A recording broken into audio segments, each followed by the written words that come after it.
ते आपण कधी कधी विचार करतो आणि तो माणसाचा बरोबर फोन येतो.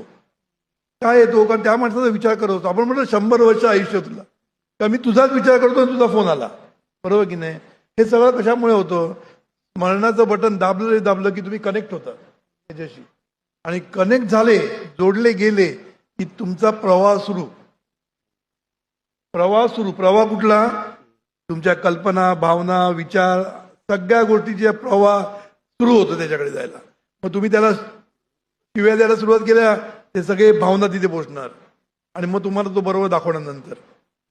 हे होतच, कारण त्यांच्यापर्यंत सबकॉन्शियसली ते पोचलं की मग तो कॉन्शियसली ऍक्शन घ्यायला सुरुवात करतो. बायका म्हणतात ना, तिची नजर बरोबर नाही, तिची नजर बरोबर नाही. नजर बिजर म्हणजे काय? विचार बरोबर नाही. त्यामुळे हे कनेक्शन हे लोकांना माहीत आहे आणि सद्गुरूंनी आध्यात्मिक लेवलला जाऊन आपल्याला पटवलेलं आहे की आपण जोडलेलो आहोत.